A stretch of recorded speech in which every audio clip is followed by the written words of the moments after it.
Hi all, ഇന്ത്യയിലെ mathematics സ്റ്റുഡൻസിൻ്റെ ഏറ്റവും പ്രസ്റ്റീജിയസ് ആയിട്ടുള്ള എക്സാം ആയിട്ടുള്ള മാത്തമാറ്റിക്സ് ഒളിമ്പ്യാഡിൻ്റെ ഫസ്റ്റ് റൗണ്ട് IOQMൻ്റെ റിസൾട്ട് പബ്ലിഷ് ചെയ്തിട്ടുണ്ട്. അപ്പോൾ നേരത്തെ തന്നെ ഇൻഡിവിജ്വൽ സ്കോറുകൾ നമ്മൾ കണ്ടതാണ്. അതിനുശേഷം ആൻസർ കീ പബ്ലിഷ് ചെയ്തു, അതിലുള്ള ചാലഞ്ചുകളൊക്കെ നമ്മൾ കൊടുത്തു. ഇതെല്ലാം അക്സെപ്റ്റ് ചെയ്തുകൊണ്ടുള്ള ഫൈനൽ റിസൾട്ട് പബ്ലിഷ് ചെയ്തിട്ടുണ്ട്.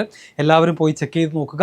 അപ്പോൾ നിങ്ങൾ RMO റീജിയണൽ മാത്തമാറ്റിക്കൽ ഒളിമ്പ്യാഡ്, നമ്മുടെ second round of government conduct ചെയ്യുന്ന മാത്തമാറ്റിക്സ് ഒളിമ്പ്യാഡിൻ്റെ സെക്കൻഡ് റൗണ്ടിലേക്ക് നിങ്ങൾ സെലക്ട് ആയിട്ടുണ്ടോ ഇല്ലയോ എന്നുള്ളത് എല്ലാവരും കമൻറ്റ് ബോക്സിൽ അറിയിക്കേണ്ടതാണ്.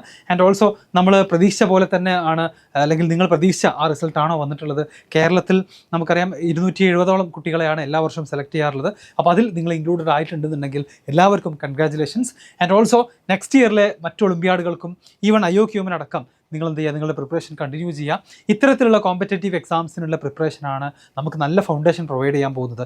ഭാവിയിൽ JEE NEET പോലുള്ള എക്സാംസ് ക്രാക്ക് ചെയ്യാനുള്ള ഐഡിയാസും ശരിക്കും ഇത്തരത്തിലുള്ള എക്സാമുകളാണ് പ്രൊവൈഡ് ചെയ്യുക. സോ IOQM എഴുതിയിട്ടുള്ള എല്ലാവർക്കും, ക്വാളിഫൈഡ് ആയവർക്കും 1-2 മാർക്കിന് മിസ്സായവർക്കൊക്കെ XNY ലേണിങ്ങിൻ്റെ ഭാഗത്ത് നിന്ന് ഹ്യൂജ് കൺഗ്രാജുലേഷൻസ് പറഞ്ഞുകൊണ്ട് ഞാനത് സ്റ്റോപ്പ് ചെയ്യാണ്. Okay, all the best.